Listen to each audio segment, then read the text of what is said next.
সন্ধে প্রায় হয়ে এসেছে। পাখিরা সব একে একে ফিরে যাচ্ছে নিজের বাসায়। এই পাহাড়ি এলাকায় প্রায় নিঃশব্দে সন্ধ্যা নামে। ছুপ করে সূর্য অস্ত চলে যায় পাহাড়ের কোলে। এতক্ষণ খুব একটা শীত করছিল না সন্তুর, কিন্তু এখন বুঝতে পারছে যে শীতের সন্ধে আস্তে আস্তে কামড় বসাচ্ছে ওর শরীরে। তবু এখনই হোটেলে ফিরতে ইচ্ছে করছে না ওর। যে প্রাকৃতিক সৌন্দর্যকে সে দুপুর থেকে দেখে চলেছে, এত সহজে সান্ধ্য পরিবেশটা না দেখেই চলে যাবে। আস্তে আস্তে সময় গড়াতে লাগলো। হাত ঘড়িতে সন্ধ্যা 7টা। এতক্ষণ খেয়ালই ছিল না। উইন্ডচিটারটাকে ভালো করে গায়ে জড়িয়ে সে ফেরার জন্য উদ্যত হলো। সামনে ঘন পাইনের বন। এক পায়ে দাঁড়িয়ে সব গাছগুলো যেন আকাশকে স্পর্শ করছে। মাথার উপরটা তারায় তারায় একাকার হয়ে গেছে। এই সুন্দর নৈসর্গিক দৃশ্যের মাঝেও সন্তুর কেমন যেন একটু ভয় ভয় করল। জঙ্গলের মধ্যে দিয়েও ঠিকঠাক হোটেলে পৌঁছতে পারবে তো? সেই কথা ভাবতেই শিরদাঁড়া দিয়ে যেন এককুচি বরফ গড়িয়ে পড়ল। তবে তবে সেটা সত্যি। আকাশের দিকে তাকাতেই ও বুঝল স্নোফল। না, তাড়াতাড়ি হোটেলে পৌঁছতেই হবে। 7-5 ভেবে সময় নষ্ট না করে সন্তু এগিয়ে চলল ঘন জঙ্গলের মধ্য দিয়ে। মাটিতে পড়ে থাকা শুকনো পাতায় জুতোর ঘষায় মচমচ করে শব্দ হচ্ছে, আর সেই শব্দ যেন এক সুগভীর নিস্তব্ধতাকে খান খান করে দিচ্ছে। ধ্যাৎ, কি ভুলটাই না করলো অতক্ষণ ওখানে বসে থেকে। হোটেলের রিসেপশনিস্ট পই পই করে বারণ করেছিল ওকে ওখানে যেতে, কিন্তু সন্তুও নাছোড়বান্দা। পাহাড়ে এসেছে আর পাইন বন দেখবে না। রিসেপশনিস্ট শেষে বাধ্য হয়ে বলেছিল তবে ও যেন সূর্যাস্তের আগেই ফিরে আসে। কিন্তু কে শোনে কার কথা? আচ্ছা, ও তো চাইলে হোটেলে ফোন করে ফেরার পথটা জেনে নিতেই পারে। ভেবেই সন্তু পকেট থেকে ফোন বের করে হোটেলের নম্বরটা ডায়াল করল। কিন্তু এ কি, ফোনটা তো নট রিচেবল দেখাচ্ছে। মুখ থেকে একটা বিরক্তিকর আওয়াজ করতেই ও হঠাৎ উপলব্ধি করল ওর পিঠে ঠান্ডা কিছুর স্পর্শ। এত ঠান্ডা যে উইন্ডচিটার ভেদ করে সেটা বসে যাচ্ছে। ভয়ে ভয়ে পেছনে ঘুরল সন্তু। যা, কেউ কেউ তো নেই। আর ভাবতে পারল না সে। হোটেলে ফিরতেই হবে। কিছু দূর এগোতেই কানের সামনেটা এসে ফিসফিসে একটা শব্দ শুনতে পেল।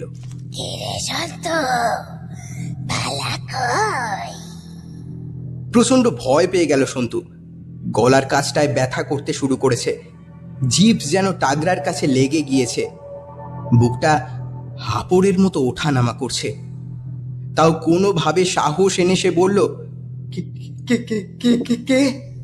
যেদিক থেকে শব্দটা এসেছে সেই দিকে তাকালো সন্তু, কিন্তু কই, কেউ তো নেই। তাহলে কি ওর মনের ভুল? এবার আর না ভেবে সন্তু পড়িমড়ি করে দৌড় লাগালো। কোন দিকে কি আছে জানে না সে, কিন্তু দৌড়চ্ছে।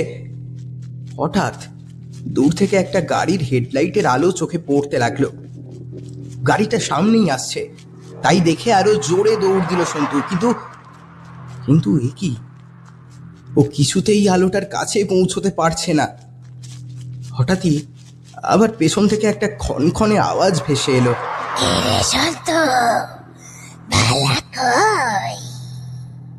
পেছনে ফিরে এবারে তাকাতেই ভয়ে আতঙ্কে কাঠ হয়ে গেল সে। কে এটা? পচা কঙ্কালসার হাত পা সমেত সাদা শাড়ি পরা এক মহিলা। কোমরের নিচ থেকে রক্তে ভেসে যাচ্ছে। চোখ দুটো যেন কোটর থেকে বেরিয়ে এসেছে বাইরে। ঠোঁটের নিচে একটা রক্তপিণ্ড ঝুলছে। গা গুলিয়ে উঠল সন্তুর। হঠাৎ সেই মহিলা সন্তুর দিকে ধেয়ে এলো। তারপর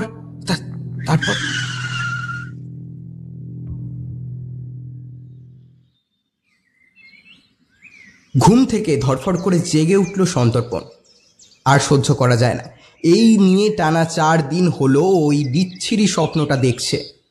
কিন্তু মাকে ফোন করে এখনই কিছু জানানো যাবে না, শুনলেই মা প্যানিক করতে শুরু করবে, আর তার সঙ্গে শুরু হবে ভূতের কচকচানি। ধুস! কিন্তু এটাও ভাববার বিষয় যে একই স্বপ্ন পরপর 4 দিন আসে কিভাবে, এমনকি স্বপ্নটার কোনো পরিবর্তনও নেই। সন্তু নাস্তিক, না ওর বিশ্বাস আছে ভূত ভগবানে, না আছে কুসংস্কারে। এদিক থেকেও খুব ভাগ্যবান, নতুন শহরে পড়তে সে এসে একটা গার্লফ্রেন্ড জুটিয়েছে। সেও এইসবে বিশ্বাস করে না, নইলে অর্চনাকে এইসব বলতেই অর্চনা ধমকে উঠেছে। সন্তু, তুই এসবে বিশ্বাস করিস? এগুলো সব বুঝরুকি। ভূত নিয়ে আবার ভাবতে বসিস না যেন। সন্তু তার উত্তরে বলেছে, আরে আমি তো এসব বিশ্বাসই করি না, কিন্তু এই কথা মা জানতে পারলে ভয়ে হার্ট ফেল করবে। ব্রেকফাস্ট সেরে কলেজে বেরোনোর জন্য ঘরের দরজা লক করতে যাবে সন্তু, তখনই বুঝতে পারলো ঘরের ভেতরে খুব তাড়াতাড়ি কিছু যেন ঝড়ের গতিতে এই দেওয়াল থেকে ওই দেওয়ালের দিকে সরে গেল বাথরুমের দিকে। কিন্তু তাড়াহুড়োয় সন্তু সেটায় ততটা আমল না দিয়ে বেরিয়ে পড়ল।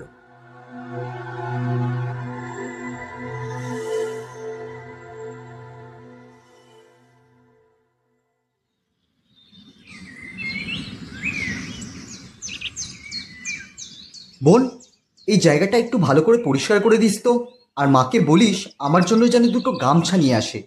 বাড়ির গামছা নিয়ে আমি শহরে যাব না। ব্যাগ গোছাতে গোছাতে বলল সন্তু। সন্তুরা 2 ভাই বোন। বোন পড়ি ওর থেকে 6 বছরের ছোট। সন্তুর সবে উচ্চ মাধ্যমিক পরীক্ষার রেজাল্ট বেরিয়েছে, খুব ভালো নম্বর পেয়েছে সে। গ্রামে এত নম্বর এর আগে কোনো দিন কেউ পায়নি। 6টা নম্বরের জন্য পশ্চিমবঙ্গে 10ম স্থানটাও পেল না। কিন্তু তার জন্য বেশি আফসোস ওর নেই।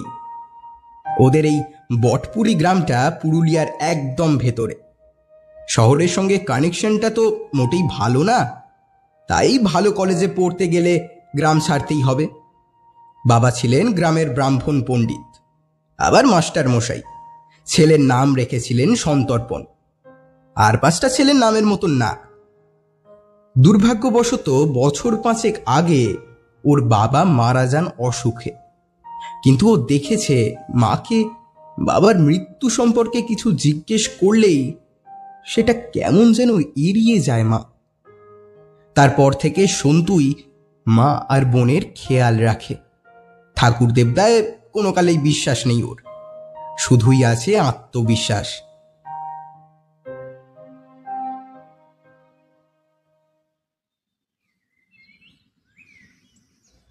অনেকক্ষণ ধরে ব্যাগ গোছাচ্ছে সন্তু, কিন্তু মায়ের দেখা নেই সেই সকাল থেকে।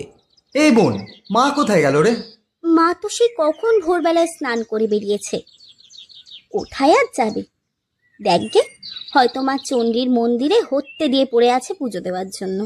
উফ, আবার খালি পুজো আর পুজো। বিরক্ত হয়ে বলল সন্তু। প্রায় ঘণ্টাখানেক বাদে শুভ্রা দেবী ঘরে ঢুকলেন।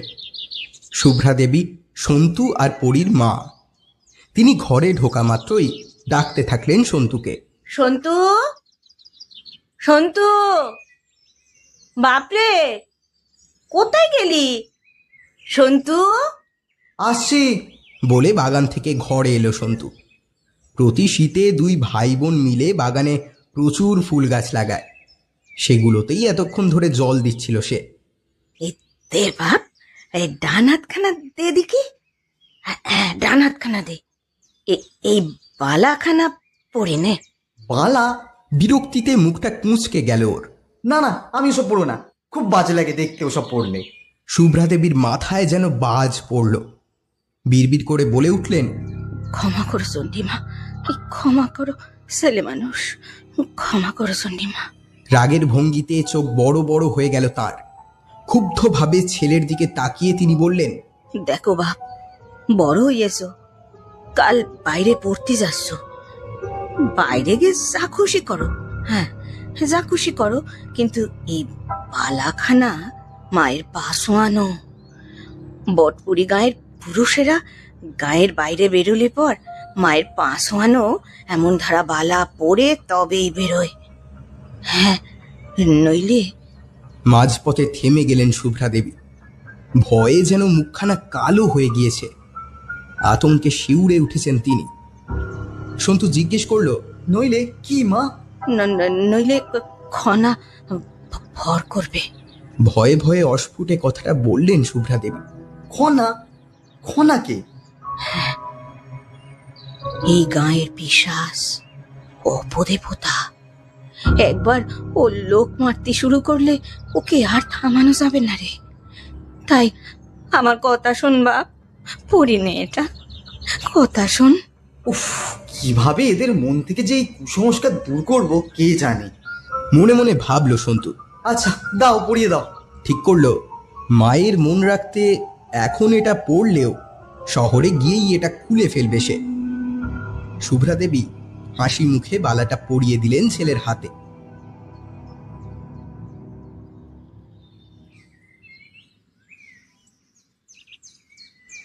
পরের দিন সকালে উঠে জলখাবার খেয়ে বোনকে আদর করে আর মাকে প্রণাম করে সন্তু শহরের উদ্দেশ্যে বেরিয়ে পড়ল। গ্রামের রতন জেঠু ওকে পৌঁছে দেবে বাস স্ট্যান্ড পর্যন্ত। বাস স্ট্যান্ডটাও ওদের গ্রাম থেকে প্রায় ঘন্টা দুয়েকের পথ। গরুর গাড়ি করে যেতে হবে। জেঠু দাঁড়িয়েছিল মোড়ের মাথায়। ও পৌঁছে দেখল গাড়ির ছাউনির তলায় সাদা ধুতি পাঞ্জাবি পরে বসে আছেন গ্রামের পণ্ডিত মশাই নারায়ণবাবু। গিয়েই পণ্ডিত মশাইয়ের পায়ে প্রণাম ঠুকল সন্তু। পণ্ডিত মশাই আপনি? হ্যাঁ, আমিও বাস স্ট্যান্ড অব্দি যাব। ও আচ্ছা আচ্ছা। সন্তু গরুর গাড়ির উপর চেপে বসল। গাড়ি চলতে শুরু করলো। সকালের কুয়াশাময় পরিবেশ আস্তে আস্তে পরিষ্কার হচ্ছে। ওর পাশে পণ্ডিত মশাইয়ের হাতেও পরা রয়েছে বালা। এমন একজন কুসংস্কারগ্রস্ত মানুষের পাশে বসতে নিজের উপরেই বেশ রাগ হলো সন্তুর। বাবু, হঠাৎ করেই পণ্ডিত মশাই বলে উঠলেন। ওর কথার আকস্মিকতায় খানিক চমকেই উঠেছিল সন্তু। বাইরে যাচ্ছ যাও, পড়াশোনা করছো করো, কিন্তু এই বালাটা হাত থেকে কোনো সময় খুলো না। খানিক গুছিয়ে নিয়ে বসে এইবার সন্তু জিজ্ঞাসা করলো, কেন পণ্ডিত মশাই, বালাটায় এমন কি আছে? মাও এই একই কথা বলে বকা দিয়ে জোর করে এটা আমায় পড়ালো। পণ্ডিত মশাই সামান্য রাগ গলায় এনে বললেন, বেশি কিছু তোমায় জানতে হবে না, শুধু সবাই যা বলছে সেটাই মন দিয়ে শোনো। খুব রাগ হয়ে গেল সন্তুর। বলবে তো যত সব বুজরুকি কথা, সেগুলো শুনতে ওর বয়েই গেছে। কিন্তু পণ্ডিত মশাই কিভাবে ওর মনের কথা বুঝতে পেরে গেলেন যেন।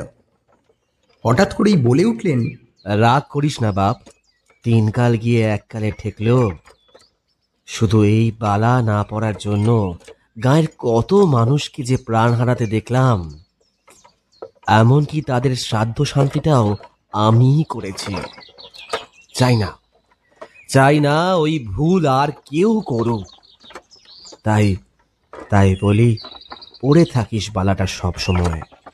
সন্তু ভাবল, পণ্ডিত যাই বলুক, সে সব বিশ্বাস তো করবেই না, কিন্তু ফাঁকা সময়ে একটা গল্প তো লিখে ফেলাই যায়। তাই বরং গল্পটা শুনেই নেওয়া যাক। এটা ভেবেই ও একটু জোরাজোরি শুরু করলো। ও পণ্ডিত মশাই, বলুন না, কি গল্প জুড়ে আছে এই বালাটার সঙ্গে? কেন বটপুরের ছেলেরা গ্রামের বাইরে বেরোলেই বালা পড়ে? পণ্ডিতের মুখ মুহূর্তেই ফ্যাকাশে হয়ে গেল। হাত দুটোকে জোর করে কপালে ঠেকিয়ে তিনি বলতে লাগলেন, জয় মা চণ্ডীর জয়, রক্ষা করো মা, রক্ষা করো। সন্তু এক মনে তাকিয়ে রইল পণ্ডিত মশাইয়ের দিকে। গরুর গাড়ির আওয়াজটা বেড়েই চলেছে। এই সুন্দর শীতের সকালেও কপালে বিন্দু বিন্দু ঘাম জমতে লাগলো পণ্ডিত মশাইয়ের। আশপাশটা পুরো ফাঁকা। চারপাশটাকে চট করে একবার দেখে নিয়েই পণ্ডিত মশাই বলতে শুরু করলেন, শোন তবে।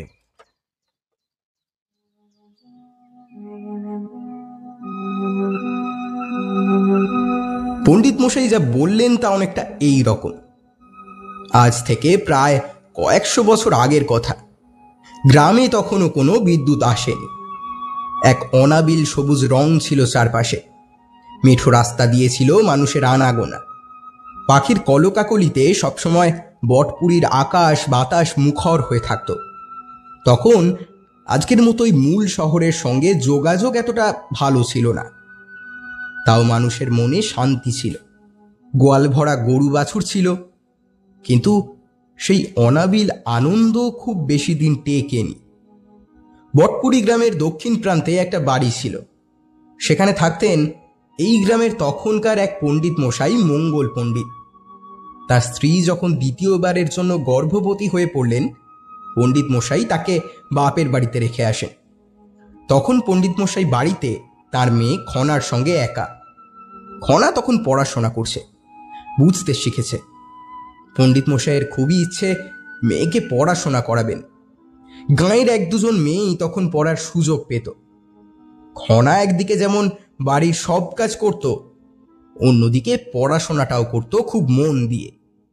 ক্লাসের বাকি ছেলেদের থেকেও সে পড়াশোনায় খুব ভালো ছিল। প্রতি বছর ক্লাসে প্রথম হতো সে। কিন্তু এরপর হঠাৎ করেই একদিন এক সর্বনাশী ছায়া নেমে এলো গ্রামের ওপর। বটপুরীর মোড়ল সনাতন ঢালি ছিলেন অত্যন্ত চালাক একজন ব্যক্তি। গ্রামের উন্নতির জন্য গ্রামের মানুষদেরই খুব চালাকি করে তিনি নিঃস্ব করে দিতেন।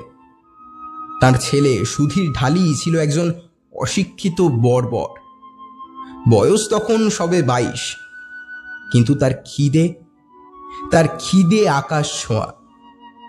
তা যে সে খিদে নয়, শরীরের খিদে। গ্রামে তখন হঠাৎ করে এই কদিন ধরে মেয়েদের লাশ পাওয়া যেতে শুরু করলো। খোঁজ নিয়ে জানা গেল সুধীর ঢালি আর ওর দলবল নিষ্ঠুর বর্বরের মতো গ্রামের মেয়েদের ধর্ষণ করে খুন করতে থাকে। আস্তে আস্তে গ্রাম জুড়ে নামতে থাকলো এক কালো ছায়া। মেয়ে বউরা ভয়ের চোটে উঠোনে পর্যন্ত বেরোতে ভয় পেতে শুরু করলো। মঙ্গল পণ্ডিত গ্রামের এই দুরবস্থা দেখে পঞ্চায়েতে আবেদন করলেন, কিন্তু তাতে লাভ কিছুই হলো না। পণ্ডিত মশাইয়ের ভয় হতে লাগলো, এবারে তার খনাকেও যদি।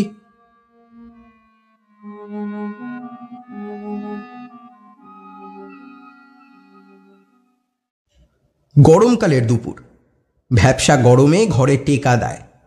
হঠাৎ পশ্চিম আকাশে একরাশ কালো মেঘ এসে জমাট বাঁধল। এরপরই শুরু হলো প্রচণ্ড হাওয়া, কাল বৈশাখী। চারপাশ অন্ধকার। বৃষ্টি নামার আগেই খনা উঠোনে মেলা জামা কাপড় তুলে ঘরে চলে এলো। বাবার জন্য চা করে তার সামনে এক গ্লাস চা রেখে হ্যারিকেন জ্বালিয়ে মাদুর পেতে পড়তে বসল।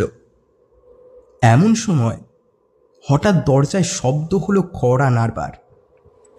এত ঝড় বৃষ্টির মধ্যে আবার কে এলো? মঙ্গল পণ্ডিত উঠতেই যাচ্ছিলেন, কিন্তু তাকে থামিয়ে খনা বলল, এত ঝড় বৃষ্টির মধ্যে কে এলো গো? আচ্ছা, তুমি বসো, আমি দেখছি। বলে সে গিয়ে দরজাটা খুলল। কে এলো বাবা এখন? দরজা খুলতেই থতমত খেয়ে দুপা পিছিয়ে এলো খনা, সুধীর আর ওর দলবল। এমন সময় মঙ্গল পণ্ডিত ওদের দেখে চেঁচিয়ে উঠলেন, কি ব্যাপার? কেন এসেছো এই বাড়িতে? বেরো বেরো বলছি, নইলে ভালো হবে না কিন্তু বলে দিচ্ছি। সুধীর আর ওর দলবল অট্ট হাসিতে ফেটে পড়ল, যেন ভারী হাসির কথা বলেছেন পণ্ডিত মশাই।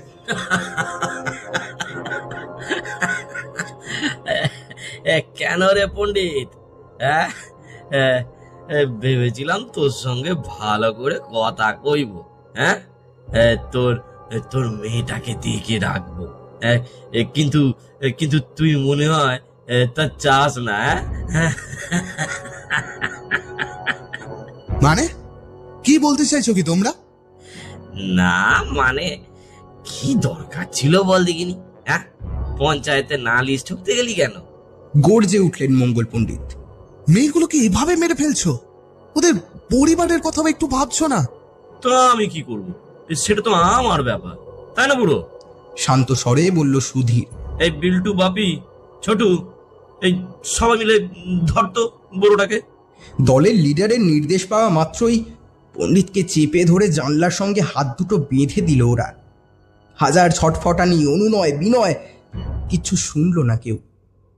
তার মধ্যেই সুধীর ঢালি এগিয়ে গেল খনার দিকে। খনা চিৎকার করে উঠলেও কেউ কিচ্ছুটি করতে পারল না। বাজ পড়ার প্রচন্ড শব্দে সেই সব আওয়াজ ক্রমশ চাপা পড়ে যেতে লাগলো। পণ্ডিতের চিৎকার, কান্নার রোল, কেউই কিছু শুনতে পেল না। বিদ্যুতের আলোর ঝিলিকে চোখ ধাঁধিয়ে যাচ্ছে, তবুও সুধীর ঢালির খিদে মাথা চারা দিয়ে উঠেছে। ঘরের মেঝেতে কিছুক্ষণ আগে পাতা মাদুরে ঠেলে ফেলে দিয়ে খনাকে আস্তে আস্তে খনার পুরো শরীরটাকে নিজের শরীরের তলায় পাশবিকভাবে পিষতে থাকলো সুধীর। শত অনুনয় বিনয়েও কোনো কাজ হলো না। রক্তাক্ত দেহে খনা যন্ত্রণার চোটে কোকিয়ে উঠল। একসময় ধীরে ধীরে সেই ক্ষতবিক্ষত 14 বছরের দেহটা নিথর হয়ে গেল। এরপর সুধীরের দলবল মঙ্গল পণ্ডিতের বাঁধন খুলে দিয়ে ঘর ছেড়ে বেরিয়ে গেল। জানালা থেকে দ্রুত পণ্ডিত মশাই মেয়ের স্থির দেহটার সামনে এসে বসলেন।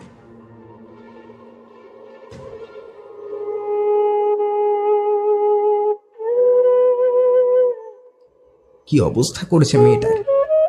কোমরের নিচটা রক্তে ভেসে গেছে, হাত দুটো রক্তাক্ত, চোখ দুটো যেন ঠিকরে বেরিয়ে এসেছে বাইরে। বাবার সামনে মেয়ের মৃতদেহ পড়ে থাকা, সে যে কি বিভৎস দৃশ্য!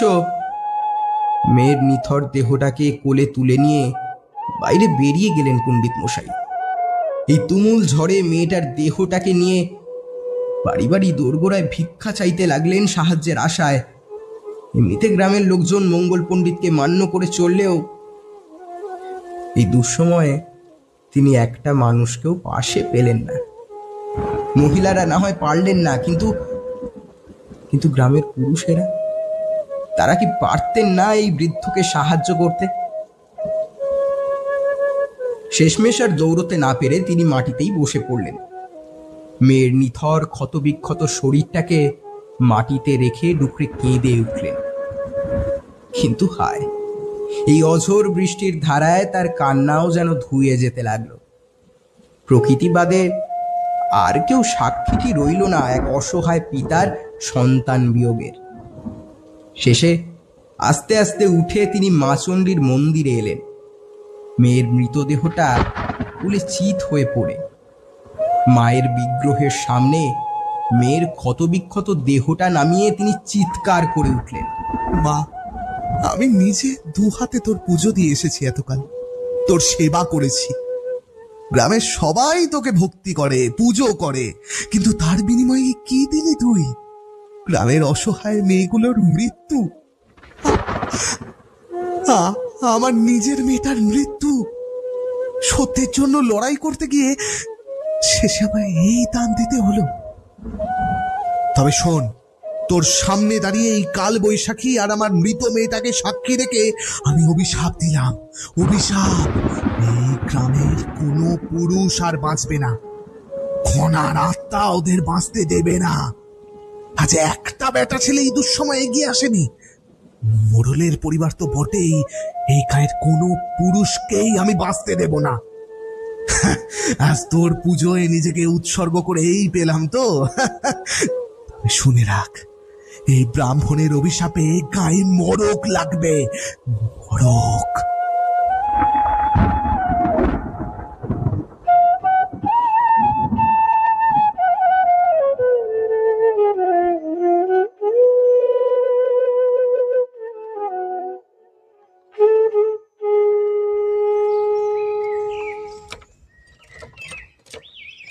এতটুকু বলে পণ্ডিত মশাই একটু দম নিলেন।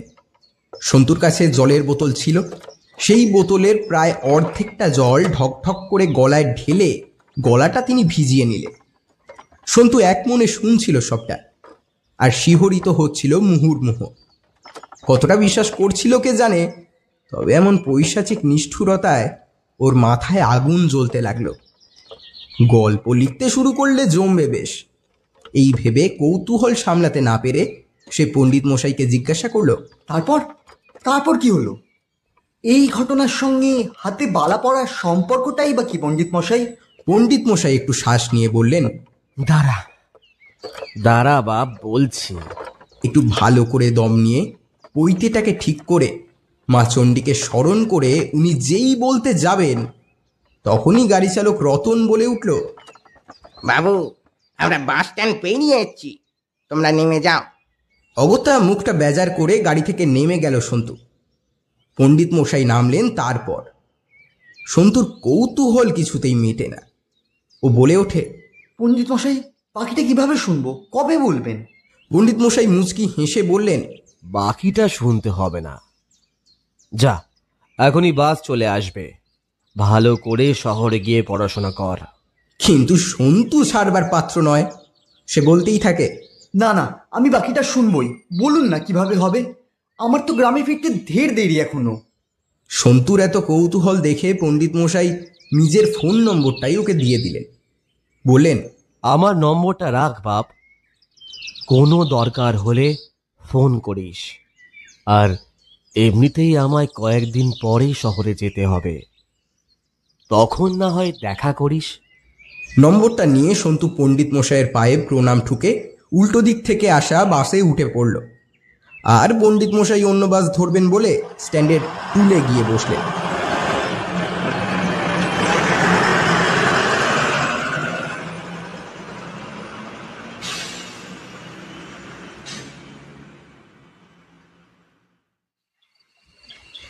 একটা পুরনো শাল গাছের তলায় দাঁড়িয়ে আছে সন্তু। বিকেল গড়াতে না গড়াতেই আকাশ কালো হয়ে এসেছে। চারপাশটা শাল ইউক্যালিপটাস মহুয়ার গন্ধে ম ম করছে। গহীন জঙ্গল, আর জঙ্গলে প্রচণ্ড ঝড় উঠেছে। প্রথমবার নিজের চোখে জঙ্গলের ঝড় দেখছে সন্তু। হাওয়ার দাপটে অমলতাসের মতন হলুদ কিছু বুনো ফুল উড়ে এসে ঝাপটা মারল সন্তুর গায়ে। সে দুহাতে কুড়িয়ে নিচ্ছে সেইগুলো। কটেজে ফিরে গিয়ে সেইগুলোই দেবে অর্চনাকে। মেঘের গুরুগুরু আওয়াজে আকাশ বাতাস মুখরিত হয়ে উঠছে বারবার। এই নৈসর্গিক দৃশ্য না দেখে ফিরে যাওয়াটা বোকামি ছাড়া আর কিছু নয়। এই সুযোগ তার জীবনে বারবার আসবে না। ওদের গ্রামের দিকে ঠিক এমন জঙ্গল ছিল না, ছিল উর্বর দিগন্ত বিস্তৃত ধান ক্ষেত। এইবারে টুপটুপ করে বৃষ্টির ফোঁটা এসে গায়ে পড়তে লাগলো সন্তুর। শুকনো পাতাগুলো ভিজে উঠেছে। সন্তুর ঊর্ধ্বশ্বাসে দৌড় লাগালো কটেজের দিকে। অর্চনাকে এই বুনো ফুলগুলো দিলেও খুব খুশি হবে। কটেজে ঢুকতেই দেখল ভিতরটা নিকষ অন্ধকার, ঘরের জানালাগুলো বন্ধ। অর্চনা, এই অর্চনা বলে হাঁক দিয়ে কোনো ক্রমে ঘরের জানলার কপাটগুলো খুলে দিতে লাগলো। আর সঙ্গে সঙ্গেই দমকা হাওয়ার ঝাপটা এসে লাগলো সন্তুর মুখে। কিন্তু অর্চনাকে সে কোথাও দেখতে পেল না। বাথরুম, ঘর, রিসেপশন কোথাও নেই। সেখানে বসে আর সময় নষ্ট না করে ও আবার জঙ্গলের দিকে খুঁজতে বেরিয়ে গেল। রিসেপশনের মেয়েটি বাধা দিতে গেলেও সেই কথায় কান দেয়নি সে। ঝড়ের মধ্যে অর্চনার নাম বলে চিৎকার করে সে খুঁজতে লাগলো, অর্চনা, অর্চনা। কিন্তু বিদ্যুতের আওয়াজে কান পাতা দেয়। সন্তুর পরনে ছিল একটা শার্ট।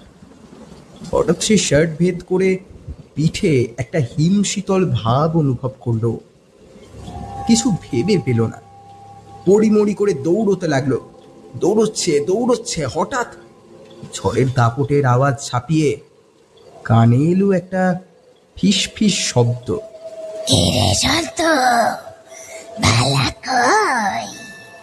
প্রচন্ড ভয় পেয়ে গেছে সন্তু। এমন ভাবে দৌড়তে লাগলো যেন ম্যারাথনে অংশ নিয়েছে। হঠাৎ দূর থেকে কটেজের আলো দেখতে পেয়ে কিছুটা স্বস্তি পেল। কিন্তু এ কি, কটেজের কাছাকাছি এসে ও দৌড়চ্ছে কেন? নাকি এই কটেজটাই দূরে সরে যাচ্ছে ওর থেকে? হঠাৎই ওর পেছন থেকে আবার আওয়াজ ভেসে এলো, ভয়ে ভয়ে পিছনে ঘুরতেই ও দেখতে পেল সাদা শাড়ি পরা, কোমরের নিচ থেকে রক্তে ভেসে যাচ্ছে কঙ্কালসার হাত পা সহ এক মহিলা। চোখ দুটো যেন কোটর থেকে বেরিয়ে এসেছে, আর ঠোঁটের নিচে ঝুলছে এক টুকরো রক্তপিণ্ড। হঠাৎ সেই মহিলা ছুটে এলো সন্তুর দিকে, আর সঙ্গে সঙ্গেই ঘুম থেকে ধর্মর করে জেগে উঠল সন্তু।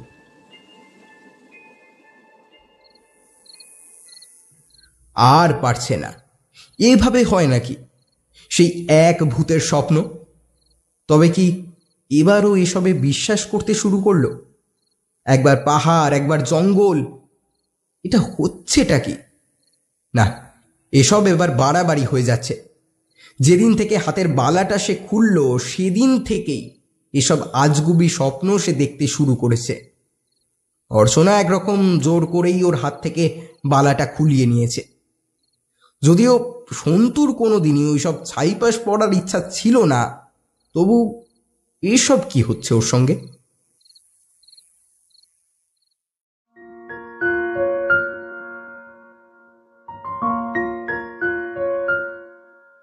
মাসখানেক হয়ে গেল সন্তু শহরের এক নামী কলেজে ভূগোল অনার্স নিয়ে ভর্তি হয়েছে।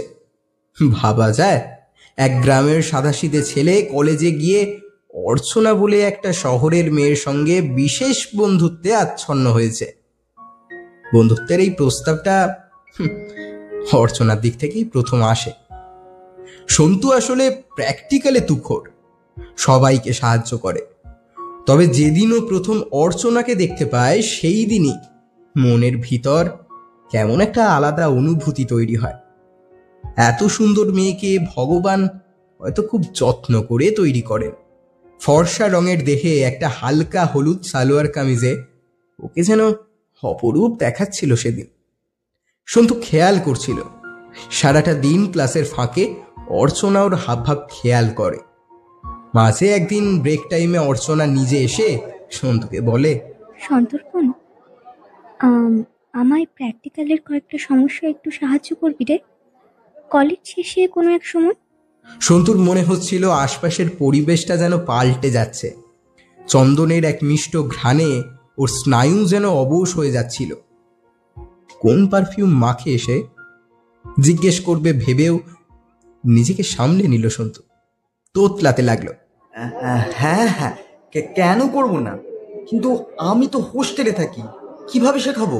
তাতে কি হচ্ছে, আমি বাড়িতে একাই থাকি, মা বাবা দুজনেই চাকরি সূত্রে বাইরে থাকে। আমার বাড়ি চলে আসিস। আমি তোমার বাড়ি? হ্যালো, তুমিটা কি তুই করে বলবি। আর এই গাইয়া ভাবগুলো আমার পছন্দ নয়।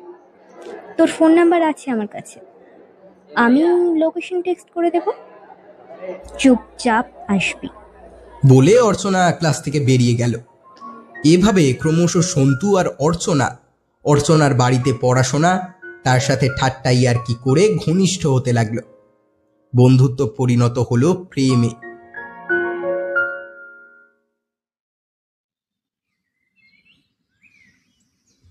এমনই একদিন স্টাডির সময় অর্চনা সন্তুকে বলল, এই সন্তু, তোর হাতে না এই বালাটা ঠিক মানায় না, এটা খুলে ফেলবি। সন্তুর তৎক্ষণাৎ মনে পড়ে যায় মায়ের সতর্কবাণী, পণ্ডিত মশাইয়ের সতর্কবাণী। কিন্তু ও তো নিজে বিশ্বাস করে না এসবে। ও বলল, হ্যাঁ রে, আরে কোন ভূত প্রেতের কথা ভেবে মা পড়িয়ে দিয়েছে। কি, তুই আবার এসবে বিশ্বাস করিস নাকি? আমি কিন্তু এইসব কুসংস্কারগ্রস্ত মানুষজনকে একদম পছন্দ করি না, বলে রাখলাম। আরে না না, আমিও অনেক দিন ধরেই খুলবো ভাবছিলাম। বলে সন্তু নিজের হাতের বালাটা খুলে জানলা দিয়ে ফেলে দিল। সন্তু ভাবছিল, ওকে বলে এতই যখন ঠাকুরে অবিশ্বাস, তখন বাড়িতে আলাদা ঠাকুর ঘর রাখার কারণটা কি? কিন্তু মেয়েদের মন, কখন কি হয় সেটা ভেবে সে আর কিছুই বলল না।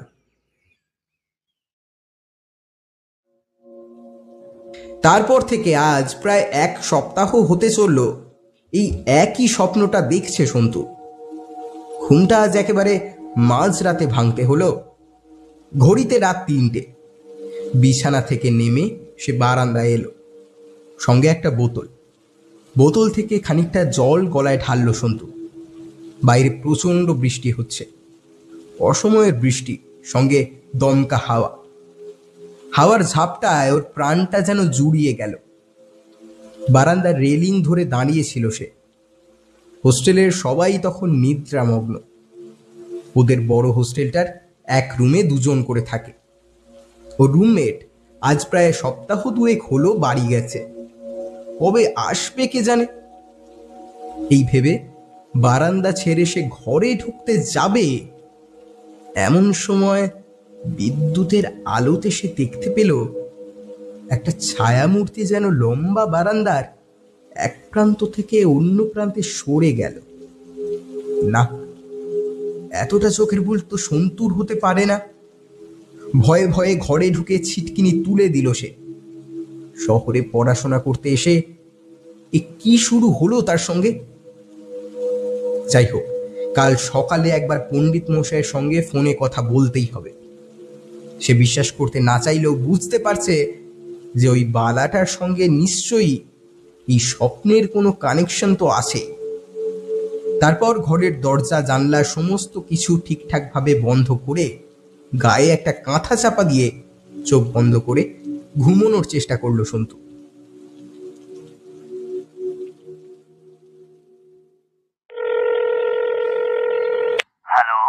ওপাশ থেকে পণ্ডিত মশাইয়ের গম্ভীর গলার আওয়াজ শুনতে পাওয়া গেল। হ্যালো, হ্যাঁ পণ্ডিত মশাই, আমি বটপুরি থেকে সন্তু বলছি, মাস্টারের ছেলে। হ্যাঁ বাবা, বল। পণ্ডিত মশাই, আপনি এই মাসে শহরে আসবেন বলেছিলেন তো, কবে আসবেন? আমার খুব জরুরি একটা দরকার আছে আপনার সাথে। আমি তো শহরেই আছি, মেন টাউনে। আমাকে কবে সময় দিতে পারবেন পণ্ডিত মশাই? আজই চলে আয় পারলে। বলে ফোনেই পণ্ডিত মশাই ঠিকানাটা দিয়ে দিলেন সন্তুকে। মনে খানিকটা হলেও স্বস্তি পেল সন্তু। কাল সারা রাত ভয়ে দু চোখের পাতা এক করতে পারেনি। তবু ভোরের দিকে চোখ লেগে আসে, তাও ঘুম হয় মাত্র 1 ঘন্টার মতো।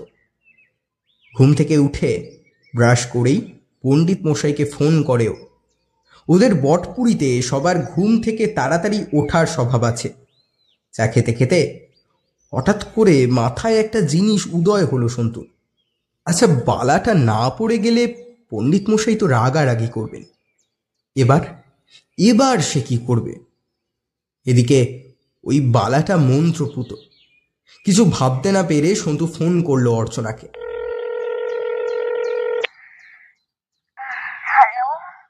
ওপাশ থেকে ঘুম জড়ানো কণ্ঠ ভেসে এলো। সরি রে, বলছি আমার মা আসতে পারে বোনকে নিয়ে আমায় দেখতে। হাতে বালাটা না দেখলে মা অনর্থ করে ফেলতে পারে। তুই ওটা বাগান থেকে তুলে এনে দে, আমি নিয়ে আসবো রে। ইচ্ছে করেই মিথ্যেটা বললো। কিন্তু আমার কাজের মাসি মালতী দি ওইটা তো বাগান পরিষ্কার করার সময় ফেলে দিয়েছে। সন্তুর মাথায় যেন বাজ পড়ল। এবার পণ্ডিত মশাইকে কি জবাব দেবে ও? মাকেই বা কি বলবে যদি জানতে পারেন? বিশ্বাস না থাকলেও ভয় আছে।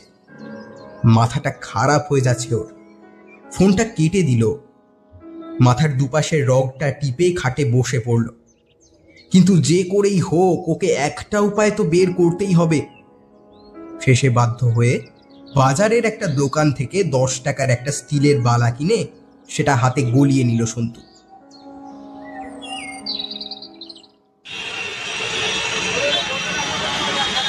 দেখতে দেখতে বেলা গড়িয়ে এলো। হোস্টেলের সামনে মোড়ের মাথার দিক থেকে একটা অটো ধরে বিকেলও পৌঁছে গেল পণ্ডিত মশাইয়ের দেওয়া ঠিকানায়। বাড়িটা তো বেশ সুন্দর, দুপাশটা গাছপালায় ভর্তি। বাগান জুড়ে ফুল ফুটে আছে অনেক। কলিং বেল টিপতেই পণ্ডিত মশাইয়ের মুখ দেখা গেল। ওর পায়ে প্রণাম ঠুকে সোজা ঘরে ঢুকলো সন্তু। সিঁড়ি দিয়ে উঠে সোজা দোতলায় চলে যা বাপ। এত আন্তরিকতার মধ্যেও পণ্ডিত মশাইয়ের চোখ যে সন্তুর হাতের বালাটা এড়ালো না, সেটা কিন্তু সন্তু ঠিকই বুঝতে পারল। দুজনে সিঁড়ি দিয়ে দোতলায় উঠে এলো। ঘরে ঢুকেই জানলার পাশে রাখা একটা বেতের মোড়ার উপর বসলো সন্তু, আর পাশের মোড়াটায় পণ্ডিত মশাই। বল বাবা, গল্পটা শোনার খুব কৌতূহল না? মুচকি হেসে জিজ্ঞাসা করলেন পণ্ডিত মশাই। সন্তু বলল, হ্যাঁ তা তো আছে, কিন্তু পণ্ডিত মশাই আমার না সেই কৌতূহলটা চাপা পড়ে যাচ্ছে অন্য এক ভয়ে। পণ্ডিত মশাইয়ের ভ্রু দুটো সামান্য কুঁচকে গেল। উনি কোনো উত্তর করলেন না। সন্তু বলে চলল, জানেন পণ্ডিত মশাই, আজ প্রায় অনেক দিন হতে চলল রোজ রাতে আমি খুব ভয়ঙ্কর একই স্বপ্ন দেখি। কি দেখতে পাস স্বপ্নে? সন্তু বলতে লাগলো, আমি দেখি আমি কোনো জঙ্গলে বা পাহাড়ে দাঁড়িয়ে আছি, কখনো বা পথ হারিয়ে ফেলেছি। হঠাৎ করেই পিঠে একটা ঠান্ডা হাতে স্পর্শ পাই, কখনো আবার অদ্ভুত গলার স্বরে শুনতে পাই, কিরে সন্তু, পালা কই? আর ঠিক তারপরে পিছনে ঘুরে দেখি সাদা শাড়ি পরা মহিলাটিকে, কঙ্কাল ছাড়া হাত পা, কোমরের নিচ থেকে রক্তে ভেসে যাচ্ছে, চোখ মুখ বিভৎস, আর হঠাৎ আমার দিকে ধেয়ে আসে। আর ঠিক তখনই আমার ঘুমটা ভেঙে যায়। পণ্ডিত মশাইয়ের মুখটা ভয়ে একদম শুকিয়ে গেছে। উনি অপেক্ষা করলেন সন্তুর আরও কিছু বলার জন্য। সন্তু আতঙ্কিত হয়ে বলে চলল, শুধু তাই নয় পণ্ডিত মশাই, কাল যখন রাতে আমার ঘুমটা ভেঙে গেল, বারান্দা থেকে আমি একটা ছায়া মূর্তিকে এদিক থেকে ওদিক সরে যেতে দেখেছি। দুদিন আগে কলেজ বেরোনোর সময়ও দেখেছি। এই স্বপ্ন একমাত্র তারাই দেখতে পায় যারা বটপুরীর বাইরে বালা ছাড়া থাকে। কিন্তু তোর হাতে তো আছে, তুই এটা খুলে ঘুমোস না তো? আসল সত্যিটা বেমালুম চেপে গেল সন্তু। ও বলল, না পণ্ডিত মশাই, এটা আমার হাতেই থাকে। আচ্ছা, তবে এসব তুই দেখছিস কি করে, সেটাই ভাবাচ্ছে আমায়। কেন আমি এরকম ভয়ের স্বপ্ন দেখছি পণ্ডিত মশাই? রাতে আমি ঘুমোতে পারছি না। সন্তুর চোখে জল। কাঁদিস না বাপ, কাঁদিস না। এর সঙ্গে অনেক কথা জড়িয়ে আছে। তুই স্বপ্নে যাকে দেখিস সেটা আর কেউ না, স্বয়ং খনা। সন্তুর মুখটা এই নামটা শুনে মুহূর্তেই কালো হয়ে গেল। পণ্ডিত মশাইয়ের চোখ সেটা এড়ালো না। তিনি বললেন, এসব বোঝার জন্য তোকে বাকিটা শুনতে হবে, তবেই সব জানবি। ব্যগ্র চোখে চেয়ে সন্তু বলল, বলুন পণ্ডিত মশাই। এক গ্লাস জল খেয়ে পৈতেটাকে ঠিক করে মা চণ্ডীকে স্মরণ করে পণ্ডিত মশাই বাকি ঘটনাটা বলতে লাগলেন।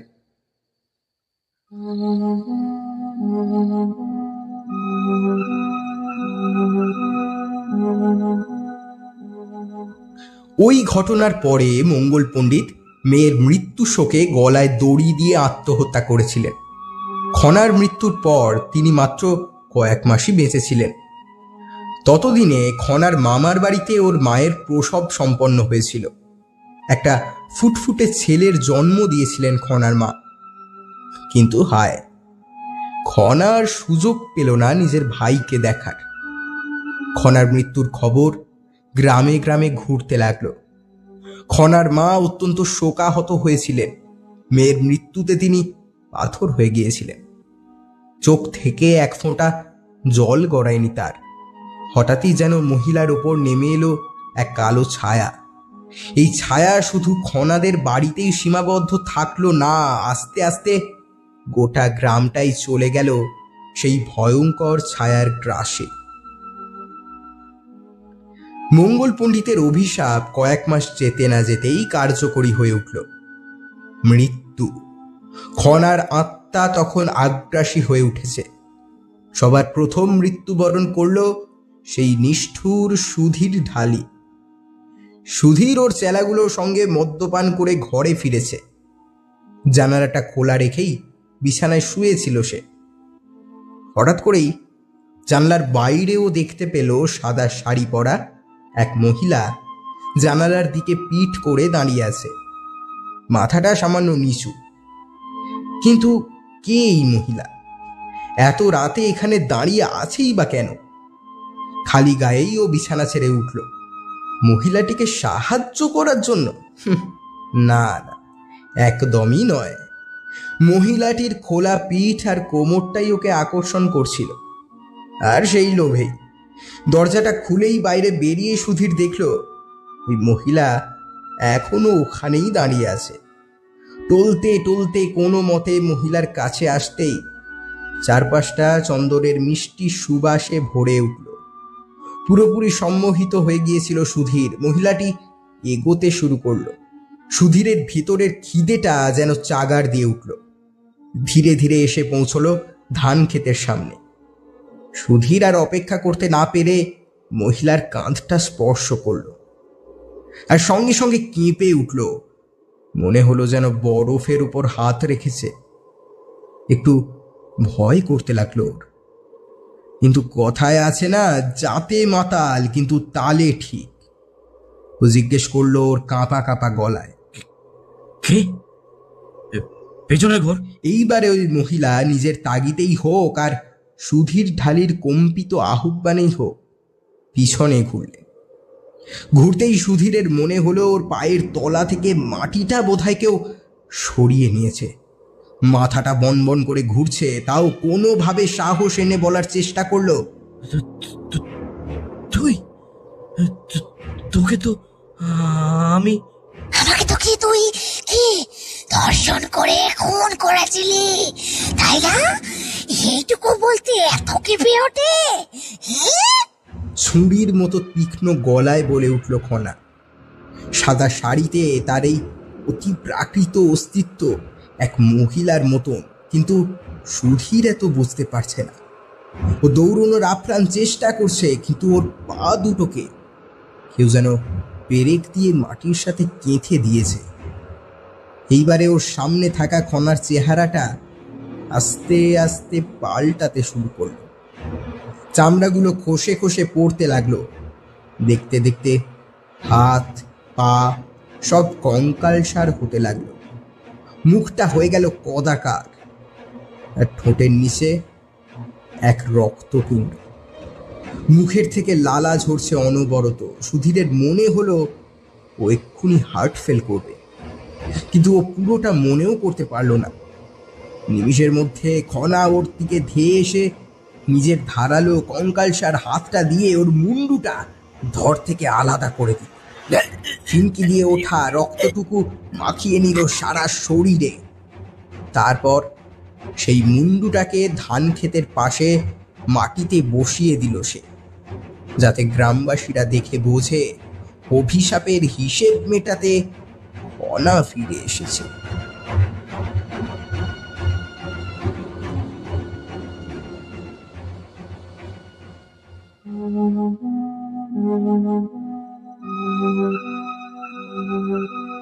যথারীতি পরের দিন সকালে সুধীরের কাটা মুন্ডু দেখে গ্রামবাসীরা ভয়ে শিউরে উঠল। গ্রামের মোড়ল অর্থাৎ সুধীরের বাবা ছেলের এই ভয়াবহ মৃত্যু যন্ত্রণা সহ্য করতে না পেরে শোকাহত হয়ে মারা গেলেন।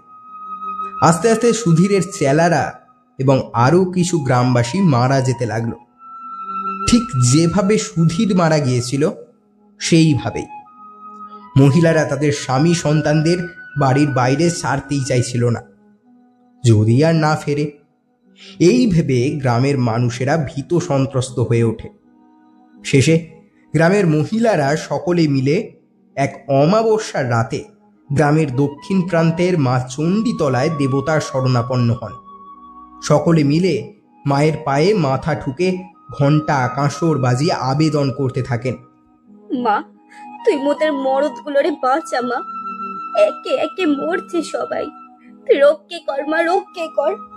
মহিলাদের অনেক অনুরোধে শেষে দেবীর আবির্ভাব ঘটে এবং খনাকে তিনি চিৎকার করে অভিশাপ দেন, খনা, তোর সঙ্গে যা হয়েছিল তা অন্যায়। গ্রামবাসীরাও অনেকেই তোর পাশে ছিল না, সত্যি, কিন্তু এইভাবে তুই সবাইকে মারতে পারিস না। তাই আজ আমি তোকে অভিশাপ দিলাম, এই গ্রামে তোর কোনো ক্ষমতা আর কার্যকরী হবে না। এই গ্রামের ভেতরের কোনো মানুষের ক্ষতি তুই আর করতে পারবি না। সঙ্গে সঙ্গেই আকাশ কাঁপিয়ে প্রচণ্ড গর্জন করে বাজ পড়ল।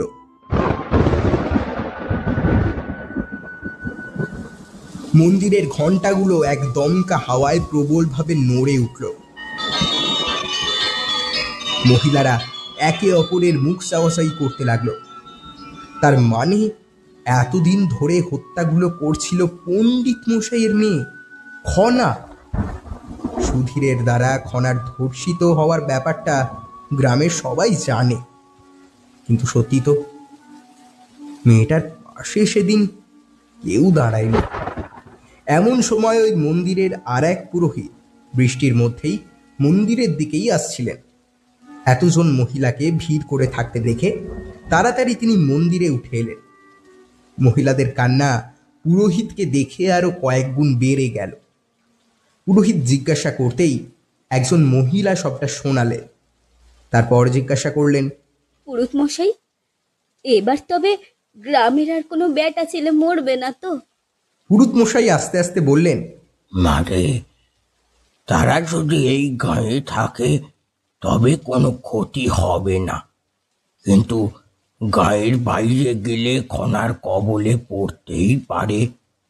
খনার রোষ কিন্তু এখন আরো বেড়ে গেল, কথাটা মাথায় রাখিস। ভিড়ের মধ্যে থেকে এক মহিলা কাঁদতে কাঁদতে বলে উঠলেন,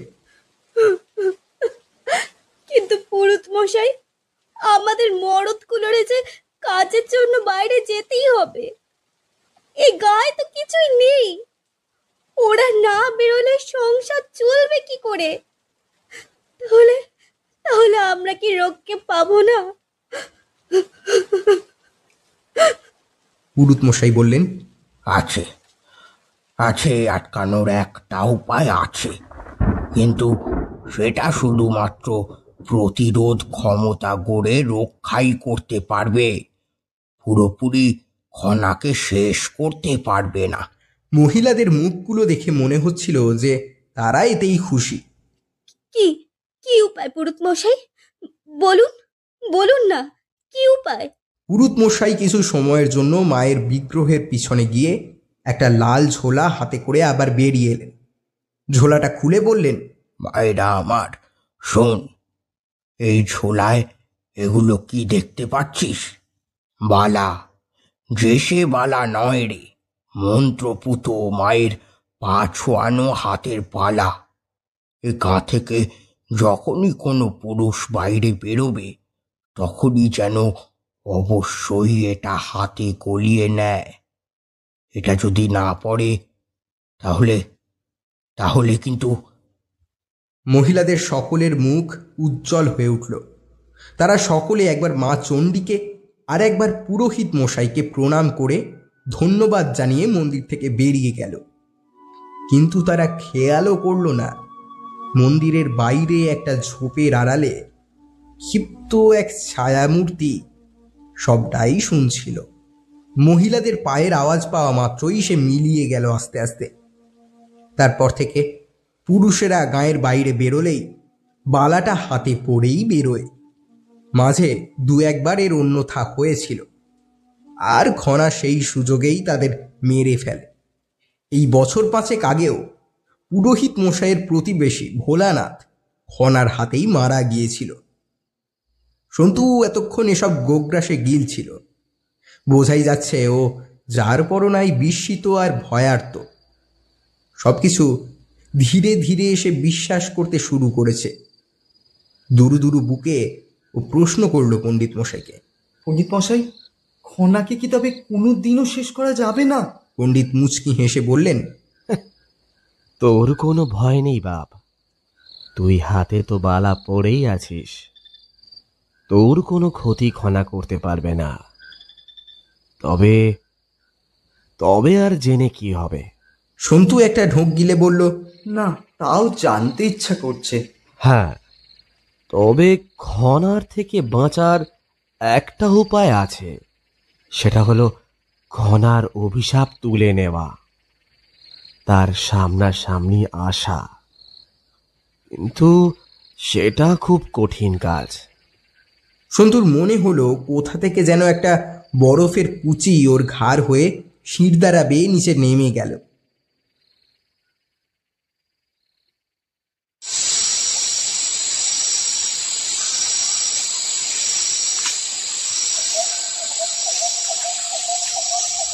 বিকেল গড়িয়ে এলো। শহরের এই অংশটা বলতে গেলে তুলনামূলকভাবে ফাঁকা। এমনিতেই পুরুলিয়া শাল পলাশের দেশ। সামনের বাড়ির পাশটায় বোগেনভেলিয়ার ঝোপখানা ফুলে ফুলে গোলাপি রঙে ছেয়ে রয়েছে। পরন্ত বেলায় প্রকৃতিটা খুব মায়াবী লাগছে। অনতি দূরে অল্প জল বুকে নিয়ে চলছে কাঁসাই নদী। পাখিরা একে একে ফিরে যাচ্ছে ঘরে। কিন্তু এত শান্ত নির্জনতাকে আরও বাড়িয়ে তুলছে শহরের এই অংশের একটা বাড়ি। এক অসামান্য নিস্তব্ধতা বিরাজ করছে সর্বত্র। কোনো আওয়াজ ভেসে আসছে না বাড়ি থেকে। দোতলা বাড়িটার ওপর তলার একটা ঘরে বটপুরি গ্রামের নারায়ণ পণ্ডিত ওরফে পণ্ডিত মশাই একটা বেতের মোড়ার ওপর কপালে হাত দিয়ে বসে আছেন। কিছুক্ষণ আগে তিনি জ্ঞান হারিয়ে পড়েই যেতেন। নেহাত সন্তু সামনে ছিল। তবে শুধু পণ্ডিত মশাই কেন, বটপুরি গ্রামের যে কোনো অধিবাসী যদি এই ঘটনা শুনতেন তবে তিনি অজ্ঞান না হয়ে পারতেন না। কিছুক্ষণ আগে পণ্ডিত মশাই খনার ইতিহাসটা সন্তুকে শুনিয়েছিল, কিন্তু খনাকে পুরোপুরি শেষ কিভাবে করা যায় এই ব্যগ্রতা নিরসন করতে গিয়েই পণ্ডিত মশাই সন্তুর থেকে একটা অদ্ভুত আর কঠিন সত্য শুনতে পেলেন। ভয়ে কাঁপতে কাঁপতে সন্তু বলল, আসলে পণ্ডিত মশাই, আমি না বালাটা হারিয়ে ফেলেছি। হারিয়ে ফেলেছিস মানে? তাহলে হাতে এটা কি? পণ্ডিত মশাইয়ের চোখে মুখে জিজ্ঞাসা। মনে হচ্ছে যেন এতটা অবাক আগে তিনি কোনোদিনও হননি। এইবার নিজেকে সামলাতে না পেরে কেঁদেই ফেলল সন্তু। পণ্ডিত মশাই কিছু বুঝে উঠতে পারলেন না। সন্তু বলতে লাগলো, আসলে পণ্ডিত মশাই, আমি কলেজের একটা মেয়ের প্রেমে পড়ি আর মাঝে মধ্যে ওর বাড়িতে পড়াশোনা করতে যাই। আমি তো ঠাকুর, ভূত, প্রেত এসব কিছুতে বিশ্বাস করি না, আর আমার বন্ধু অর্চনাও ঠিক তাই। তাই ও সেদিন জোর করায় আমি খুলে বালাটা ওদের বাগানে ফেলে দিই। কথাটা শুনে পণ্ডিত মশাইয়ের মাথায় যেন বাজ পড়ল। জয় মা চণ্ডী, রক্ষা করো মা, রক্ষা করো। বলতে বলতে উনি ভাবতে লাগলেন ছেলেটার ভয়ঙ্কর পরিণতি কথা। বেচারা ছেলেটার কোনো ক্ষতি হয়ে গেলে। সর্বনাশ! এটা তুই কি করে বসলি? নকল বালা হাতে পড়ে বসে আছিস? হঠাৎ কি একটা মনে পড়তেই উনি সন্তুকে বললেন, তার মানে তুই যেদিন বালাটা খুললি সেই দিন থেকে স্বপ্নটা দেখছিস, তাই না? সন্তু উপর নিচে মাথা নামিয়ে সম্মতি জানালো। পণ্ডিত মশাই শুনেই কপালে হাত দিয়ে মোড়ায় বসে থাকলেন। অনেকক্ষণ পর সেই আলোচনার নিস্তব্ধতা ভঙ্গ করে সন্তু বলে উঠল, আচ্ছা পণ্ডিত মশাই, বলুন না কিভাবে খনাকে পুরোপুরি আটকানো যাবে? কিভাবেই বা ওর অতৃপ্ত আত্মাটা সম্পূর্ণ মুছে ফেলা যাবে বটপুরীর বুক থেকে? পণ্ডিত মশাই কপাল থেকে হাতটা সরিয়ে নিয়ে ধীরে ধীরেই মুখ তুলে তাকালেন। তারপর খুব ধীর স্বরে বললেন, এত সহজ নয় রে বাপ, এত সহজ নয়। এই আত্মার পুরোপুরি মুক্তির জন্য খনার বংশেরই কোনো মানুষের প্রয়োজন। মঙ্গল পণ্ডিতের কোনো বংশধর যদি মা চণ্ডীর মন্ত্রপুত হাতের সেই বালা পড়ে খনাকে সামনে রেখে সেই অভিশাপ ফিরিয়ে নেয়, তবে এই বটপুরীর বুক থেকে খনা নামের কালো ছায়ার চিরতরে বিদায় নেবে।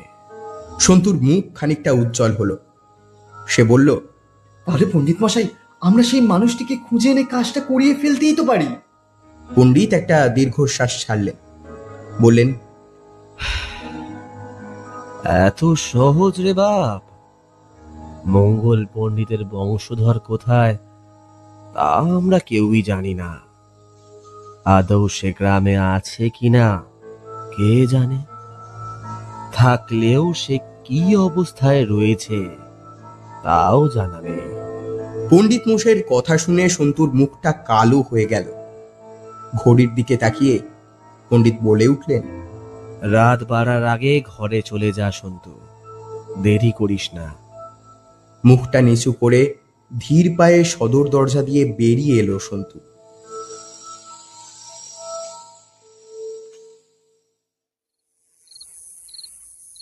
মাথা থেকে কোনো মতেই সন্তুর জন্য চিন্তাটা যাচ্ছিল না পণ্ডিত মশাইয়ের। কি হবে ছেলেটার? খুব কষ্ট পাচ্ছিলেন উনি ছেলেটার পরিবারের কথা ভেবে। অনেকক্ষণ ধরে ঘুমানোর চেষ্টা করছেন তিনি, কিন্তু ঘুম আর আসছে না। বিছানা থেকে নেমে জলটা খেতে যাবেন, অমনি মাথায় একটা কথা আসতেই চমকে উঠলেন উনি। আচ্ছা, সন্তু তো বহুদিন হয়ে গেল এই স্বপ্নটা দেখে চলেছে, আর হাতের বালাটাও নকল। তাহলে খনা ওর ক্ষতি করছে না তো কেন? এত স্বপ্ন তো খনা দেখায় না, এটা কিভাবে সম্ভব? কিছু ভেবে উঠতে পারলেন না তিনি। আজ অবশেষে একজনের শরণাপন্ন হতেই হবে ওকে। এতদিন ধরে পাণ্ডিত্য পৌরোহিত্য করছেন তিনি, কিন্তু তার শরণাপন্ন হওয়ার প্রয়োজন হয়নি। মনে হচ্ছে এবার সময় হয়ে এসেছে। দোতলার নিজের ঘর থেকে বেরিয়ে লম্বা বারান্দার একেবারে শেষ মাথার ঘরটার দিকে এগিয়ে গেলেন পণ্ডিত মশাই। ঘরের সামনে চৌকাঠটায় একবার প্রণাম ঠুকে দরজাটা আস্তে করে ধাক্কা মারলেন। চারপাশটা ঘুটঘুটে অন্ধকার, শুধু হালকা নিঃশ্বাসের শব্দ কানে আসছে। কাঁপা কাঁপা গলায় প্রশ্নটা ভেসে এলো, বাবা, আমি নারায়ণ, তোমার ছেলে। কাঠের পাশে সুইচটা টিপতেই টিমটিমে হলুদ বাল্বের হালকা আলোয় চারপাশটা ভরে গেল। দেখা গেল অতি প্রাচীন ঘুম ধরা এক খাটে শুয়ে আছেন অত্যন্ত বয়স্ক একজন বৃদ্ধ। হাতে পায়ে খোস পাঁচড়া ভর্তি, চামড়া কুঁচকে অত্যন্ত ঝুলে গিয়েছে। সাদা ময়লা পাঞ্জাবির ভিতর থেকে ওইতেটা উঁকি মারছে। কিছুটা থুতু ছিটকে এলো বৃদ্ধের মুখ থেকে। ভাঙা গলায় তিনি জিজ্ঞাসা করলেন, বল, কি হয়েছে? খাবার খেয়েছিলে? এত রাত্রে এটা জিজ্ঞেস করতে এসেছিস? রেগে উঠলেন প্রাচীন বৃদ্ধ। না বাবা, আসলে খনার ব্যাপারে জানার ছিল। বৃদ্ধের কোঁচকানো চামড়ার মধ্যে ভ্রু দুটো আরও খানিকটা কুঁচকে গেল। ডান হাতে পড়া বালাটাকে কপালে ঠেকিয়ে তিনি জিজ্ঞাসা করলেন, কেন? হঠাৎ খনার ব্যাপারে কেন? পণ্ডিত মশাই পুরো ঘটনাটা, সন্তুর সঙ্গে জড়িত স্বপ্ন সবকিছুই খুলে বললেন তার বাবাকে। সব শুনে চকচকে চোখে বৃদ্ধ বলে উঠলেন, শোন, তোর প্রথম কাজ হলো ছেলেটাকে ফোন করে এক্ষুনি জিজ্ঞেস কর যে ওর কোমরের ঠিক মাঝখানটায় কোনো জরুল আছে কিনা। সন্তুর বা খনার সঙ্গে জরুলের কি সম্পর্ক পণ্ডিত মশাই কিছুতেই বুঝে উঠতে পারলেন না। কিন্তু তার বৃদ্ধ বাপের মুখ ছামটা শোনার চাইতে সন্তুকে ফোন করে কথাটা জেনে নেওয়াই ভালো।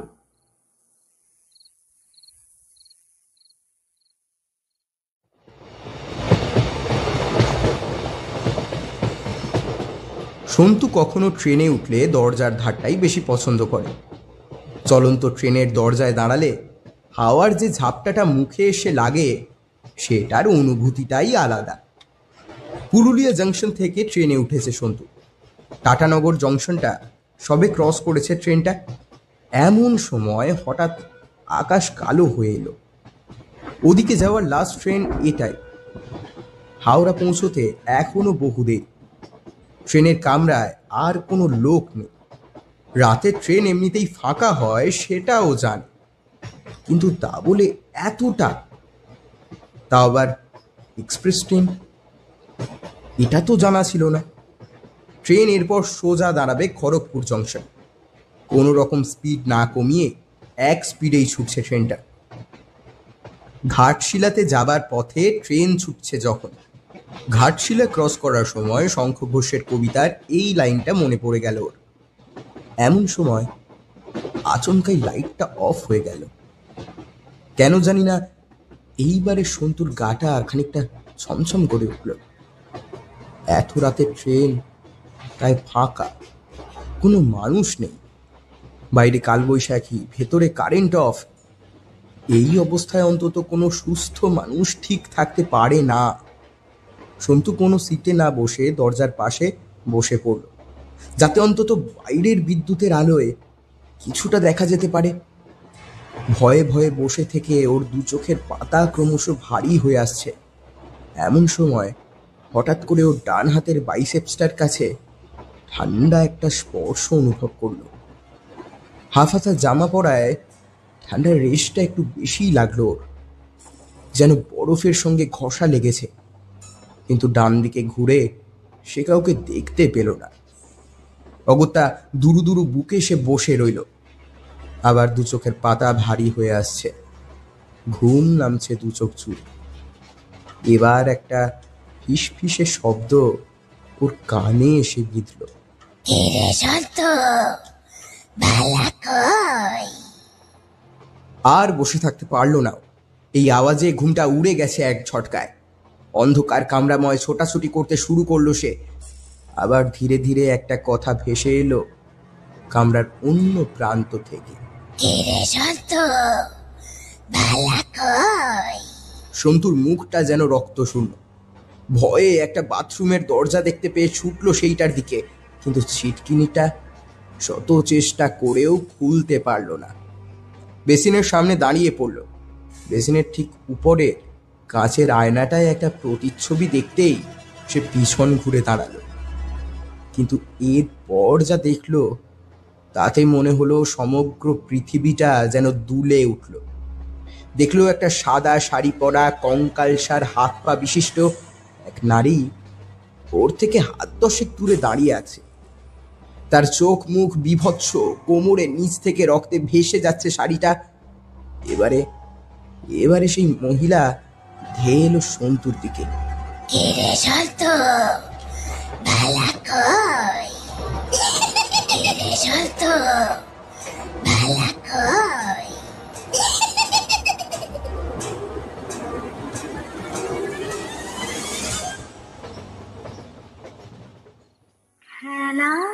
ঘুম থেকে ধরফর করে বিছানায় উঠে বসলো সন্তু। পাশে রবি ঠাকুরের গান মৃদুস্বরে বেজে চলেছে। ফোনের ডিসপ্লেতে পণ্ডিত মশাইয়ের নাম। এত রাত্রে উনি ফোন করছেন, নিশ্চয়ই কোনো দরকার। স্বপ্নের কথা নিয়ে আর না ভেবে ফোনটা রিসিভ করলো সন্তু। হ্যালো। হ্যাঁ সন্তু, ঘুমোচ্ছিলিস বাপ? না না, আপনি বলুন না। হ্যাঁ বাবা, তোর কোমরের ঠিক মাঝখানে কোনো জোড়ুল আছে রে। জরুল? হ্যাঁ তা আছে, বাবা বলেছিল আমায়, কিন্তু আমার ওসবে অত আগ্রহ। আওয়াজ করে ফোনটা কেটে গেল। বলা ভালো পণ্ডিত মশাই ফোনটা রেখে দিলেন। কিন্তু জরুলের ব্যাপারটা কি? বেশ কিছুক্ষণ ভেবেও না, বুঝে উঠতে পারল না সন্তু।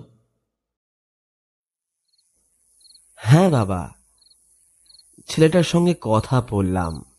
ও বলল ওর কোমরে এমন একটা জরুল আছে, কিন্তু কি ব্যাপার বলো তো? পণ্ডিত মশাই কৌতূহলী হয়ে জিজ্ঞাসা করলেন। এই স্বল্প আলোতেও স্পষ্ট বোঝা গেল বৃদ্ধের চোখ জোড়া চকচক করে উঠল।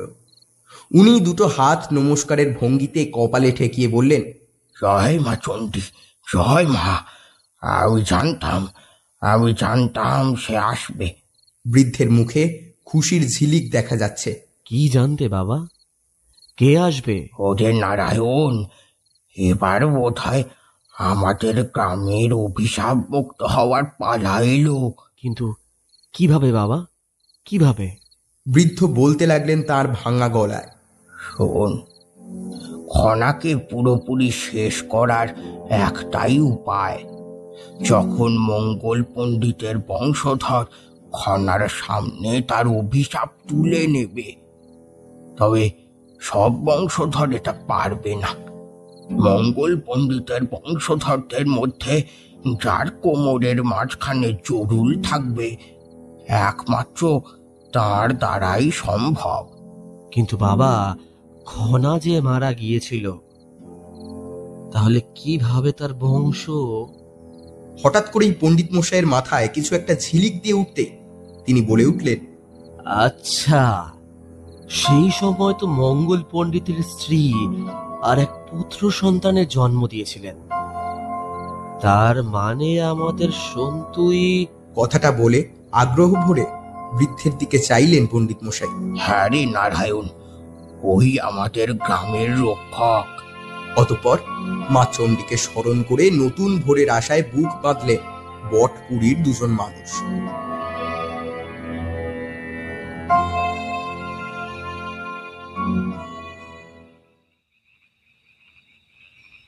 আজ সন্তু কলেজে যায়নি। অর্চনাদের প্রায় অনেকক্ষণ ধরেই ভূগোল প্র্যাকটিক্যাল হয়েছে, খুব ক্লান্ত আজ, তাই ডিনারটা তাড়াতাড়ি সেরে ফেলেছে। মালতীদিকেও আজ প্রচুর কাজ করতে হয়েছে, তাই বাড়ি ফিরতে দেরিই হবে।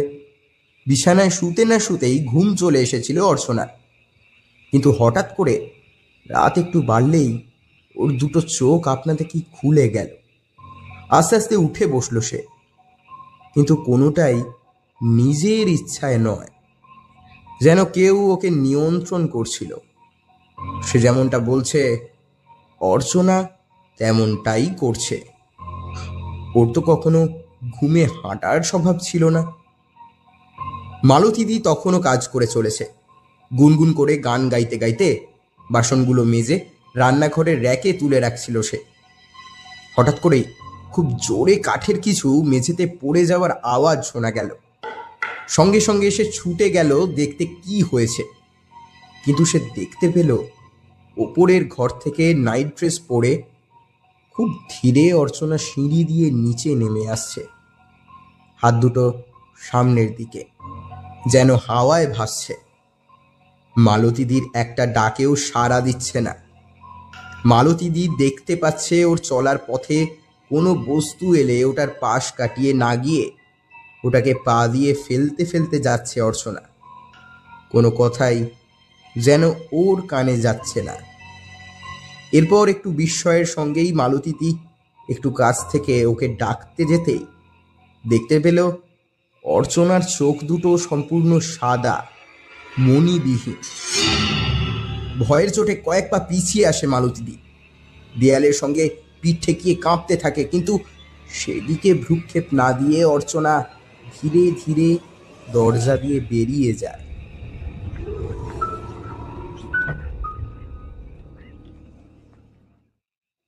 সন্তু সবে রাতের খাওয়া শেষ করে বারান্দার রেলিং ধরে দাঁড়িয়েছিল। আকাশে চাঁদ ওঠেনি, আজ অমাবস্যা।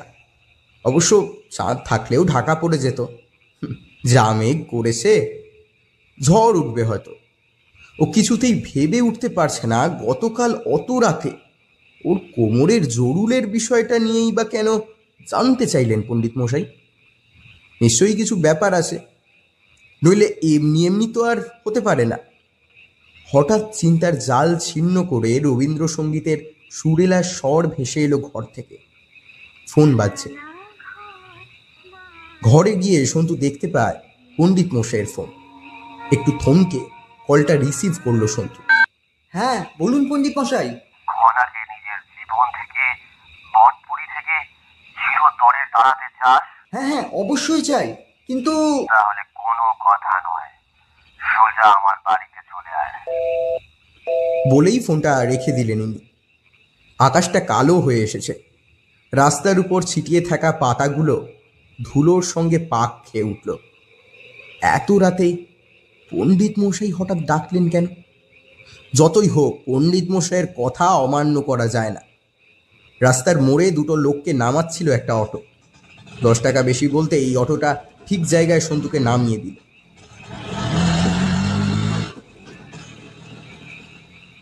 সে কলিং বেল টিপতে পণ্ডিত মশাই এসে দরজা খুলে ওকে ঘরে নিয়ে গেলে। কিন্তু এটা অন্য ঘর। এই ঘরে আরও এক ব্যক্তি উপস্থিত আছে, কিন্তু এই কি চেহারা বৃদ্ধের! পণ্ডিত মশাই বুঝতে পেরে সন্তুকে বললেন, উনি আমার বাবা, 95 বছর বয়স। একটা কঠিন রোগে ওর চেহারা এমন হয়ে গেছে। কেউই আর সেই বিষয়ে কোনো কথা বাড়ালো না।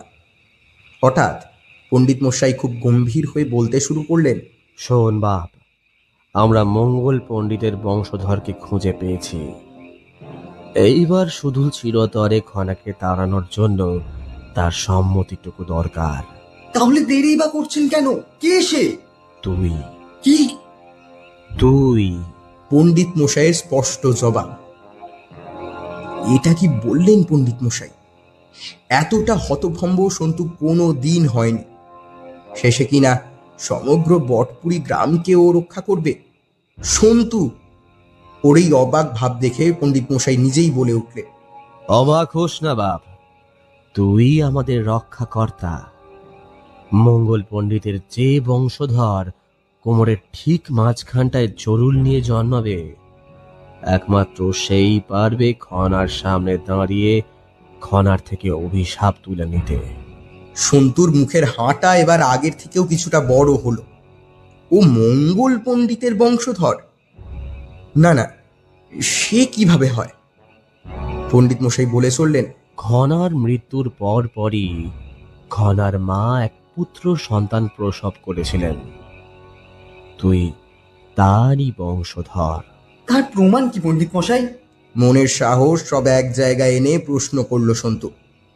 পণ্ডিত মশাই মুচকি হেসে ইশারা করতে সন্তুর পেছনের দরজা খুলে বেরিয়ে এলেন শুভ্রা দেবী আর পরী। এবার সন্তুর অবাক হওয়ার পালা। হ্যাঁ রে বাপ, তুই মঙ্গল পণ্ডিতেরই বংশধর?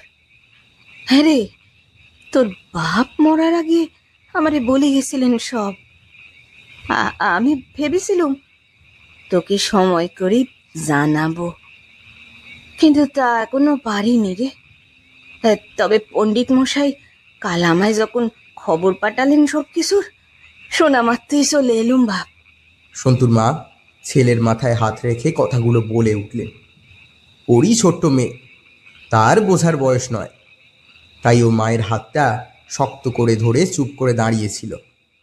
পণ্ডিত মশাই আবার বলতে লাগলেন, শোন রে বাপ, তোকে খনা কোনোদিন মারবে না। তুই যে ওদেরই বংশধর।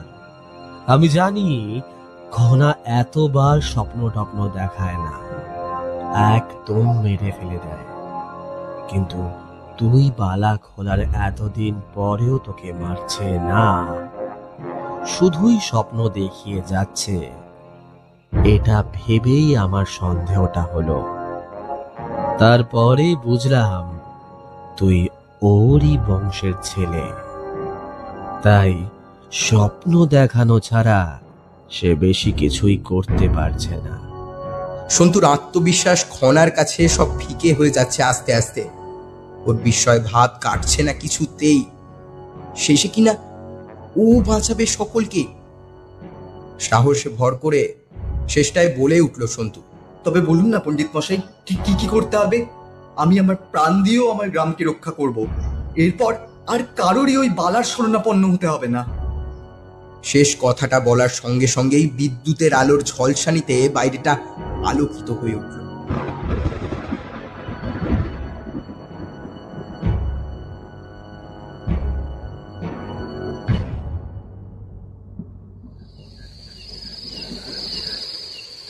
পলাশের দুর্ভেদ্য ঘন জঙ্গল, নিকষ অন্ধকারে সবকিছুই কালো লাগছে। জঙ্গলের ভেতরে সনসন করে হাওয়া বইছে, আর সেই হাওয়ায় বুক চিরে এগিয়ে চলেছে পণ্ডিত মশাই। পেছনে সন্তু, পরী আর ওদের মা। চোখে ধুলো এসে ঢুকছে অনবরত।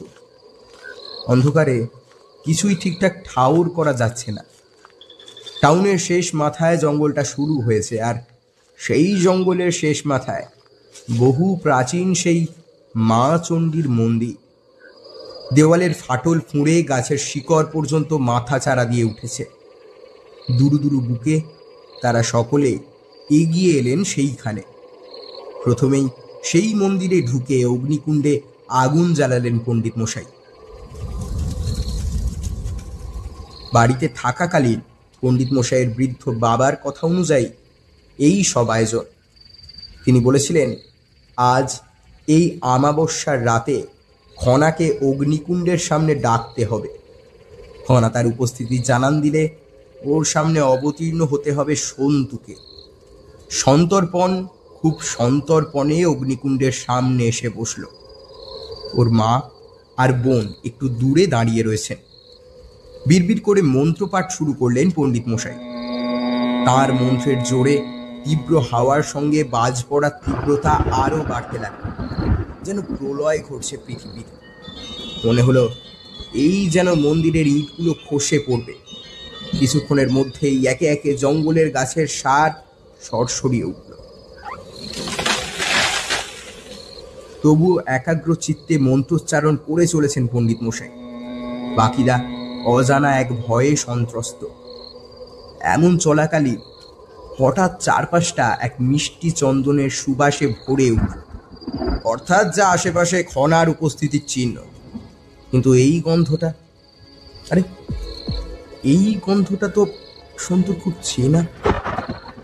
অর্চনা এই পারফিউমটাই ব্যবহার করে না?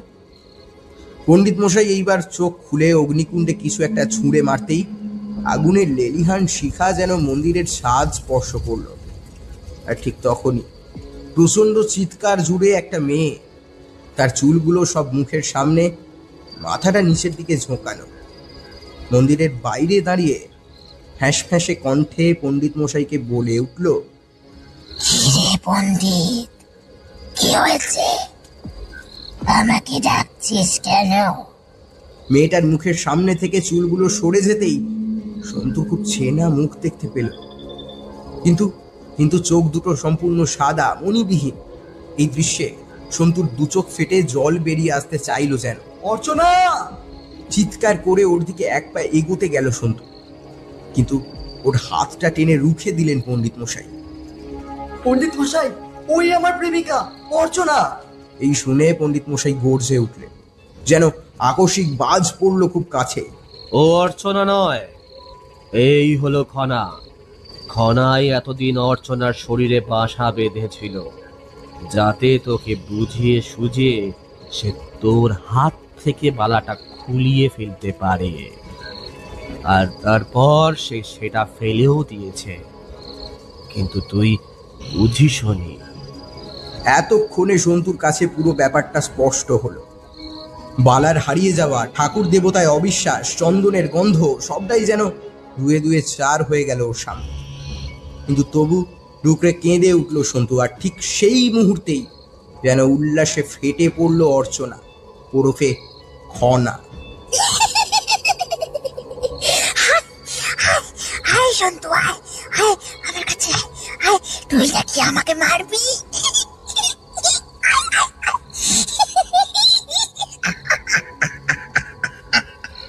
এদিকে সন্তুর মা, বোন মাচণ্ডীর বিগ্রহের সামনে বসে এক মনে প্রার্থনা করে চলছিল। হঠাৎ করেই খনার গলার স্বর পাল্টে গেল, আর তার বদলে বেরিয়ে এলো অর্চনার গলা। সন্তু, আমায় বাঁচা, আমি মরে যাব। ও কিছুতেই আমাকে বাঁচতে দেবে না রে। সন্তুর চোখ ফেটে জল আসছিল। ও কিচ্ছু করতে পারবে না, এত অকর্মণ্য। হঠাৎ অর্চনার গলা পাল্টে গিয়ে ফিরে এলো খনার গলা। কষ্ট হচ্ছে? আয় তাহলে, আয় আয় আমার কাছে আয় তাহলে।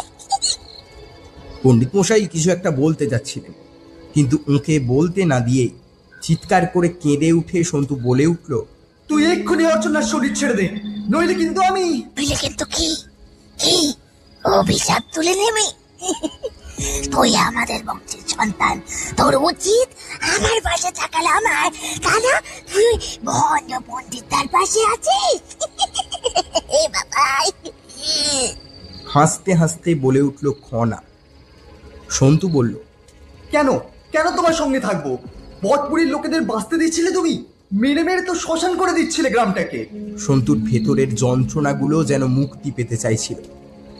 বাইরে মেঘের গর্জনের সঙ্গেই খনা গর্জে উঠল, তুই জানিস না? হ্যাঁ জানিস না আমি কেন মেরে ফেলছি ওই পুরুষদের? আমার বাবার চোখের সামনে কতগুলো নিষ্ঠুর বর্বর পিশাচেরা আমার দেহটাকে নিজের দেহের তলায় পিষে শেষ করে দিয়েছিল। আর আমার বাবা মৃতদেহটাকে কোলে নিয়ে ওই লোকের বাড়ি বাড়ি গিয়ে ঘুরেছিল, দরজায় ভিক্ষা চেয়েছিল। কেউ সাহায্য করেনি, কেউ সাহায্য করেনি সেদিন।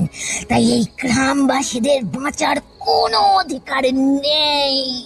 এইবার দেখা গেল খনার সাদা চোখ দুটো থেকে ঝিলিক দিয়ে জলের ধারা বেরিয়ে আসছে।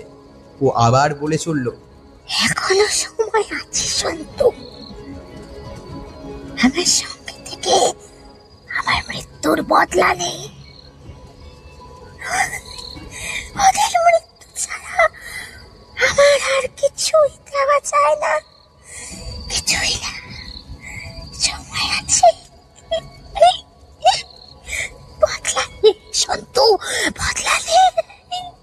গাছ উপড়ে পড়ার আওয়াজ নিশ্চয়ই শুনতে পাচ্ছে সবাই। হঠাৎ কি যে হলো, অর্চনা ওরফে খনার শরীরটা এবারে ধীরে ধীরে পাল্টাতে শুরু করলো। ওর পরনে এখন সাদা শাড়ি, কঙ্কালসার হাত পা, কোমরের নিচ থেকে রক্তের ধারা সাদা শাড়িটাকে বেশ কিছুটা ভিজিয়ে তুলেছে। চোখ মুখ বিভৎস, চোখ দুটো যেন কোটর থেকে বেরিয়ে আসছে, আর ঠোঁটের নিচটায় ঝুলছে এক টুকরো রক্তপিণ্ড। এই দৃশ্য দেখেই গা শিউড়ে উঠল সন্তু। ওর মনে পড়ে গেল স্বপ্নে দেখা এই সেই চেহারা। এই ঘটনার রেশ সহ্য করার শক্তি হারিয়ে সন্তুর মা আর বোন ইতিমধ্যেই জ্ঞান হারিয়েছেন। আর তক্ষুনি সেই হাড়হিম করা অট্টহাসিতে ফেটে পড়ল খনা। বলে উঠল,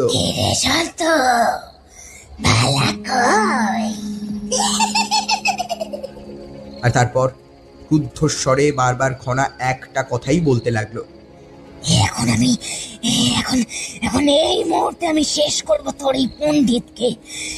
এই পূর্বপুরুষের জন্য আমি সেদিন গ্রামের সবাইকে শেষ করতে পারিনি, আজ শেষ করব, আজ শেষ করব। সন্তুর এই ভয়ার্ত মুখেও বিস্ময়ের রেখা ফুটে উঠল। সেটা দেখেই যেন খনা বলে চলল, আমার মৃত্যুর পর যখনই আমি বদলা নিতে শুরু করি, তখন তোরই পণ্ডিতের পূর্বপুরুষ তখন এই পুরোহিত গ্রামের মহিলাদের হাতে ওই বালাগুলো তুলে দেন। ও তাই পুরুষদের রক্ষা কবচ হিসেবে। এতক্ষণে সন্তু বুঝতে পারে যে নারায়ণ পণ্ডিত মশাই সেই পুরোহিতেরই বংশধর। এরপর কিছু সারা শব্দ না দিয়েই চোখের নিমিষে পণ্ডিত মশাইয়ের দিকে ধেয়ে গেল খনা। কিন্তু পণ্ডিত মশাই বালা পরা ডান হাতটা তুলতেই খানিকটা পিছিয়ে গেল আবার। পণ্ডিত মশাই গর্জে উঠলে, তোর এই মরণ খেলা একটু পরেই শেষ হবে রে খনা। অপঘাতে ঘটা ওই মৃত্যুটার বদলা নিতেই তুই শয়ে শয়ে অসহায় মানুষদের মেরে ফেলেছিস। তাই তোর শেষ হবে আজই হবে তোর শেষ। এই বলেই অগ্নিকুণ্ডের ভেতর থেকে মা চণ্ডীর মন্ত্রপুত একটি বালা এনে তিনি সেটা ছুঁড়ে দিলেন সন্তুর দিকে। এই দেখে তৎক্ষণাৎ খানিক গর্জন করে খনা ধেয়ে এলো সন্তুর দিকে। ও ভাবতেই পারেনি ইতিমধ্যেই পণ্ডিত মশাই যে আরও একটা মন্ত্রপুত বালা প্রস্তুত করে রেখেছেন ওর জন্য। খনা ওর কাছে চলে আসার আগে সন্তু বালাটা হাতে গলিয়ে নিল। আর তক্ষুন পণ্ডিত মশাইয়ের নির্দেশে যজ্ঞের সামনে পড়ে থাকা মন্ত্রপুত ছাই ডান হাতের মুঠোয় নিয়ে সেটা খনার দিকে ছুঁড়ে আঙুল তুলে সে চিৎকার করে বলতে লাগলো, আজ মা চণ্ডীর সামনে এই কালবৈশাখীকে সাক্ষী রেখে আমি সন্তর্পণ পণ্ডিত, মঙ্গল পণ্ডিতের বংশধর, আমার পূর্বপুরুষ মঙ্গল পণ্ডিতের দেওয়া অভিশাপ তুলে নিলাম।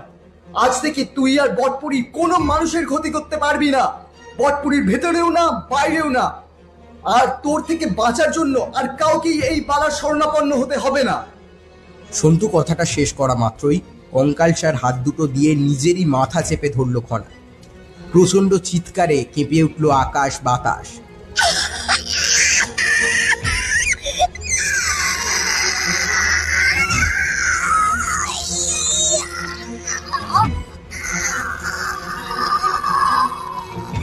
ক্রমশ নিস্তেজ হয়ে পড়তে লাগলো ওর রক্ত ঝরা শরীর। আর তারপরে অর্চনার শরীরটা ছেড়ে ধোঁয়ার মতন বাতাসে মিলিয়ে গেল খনা।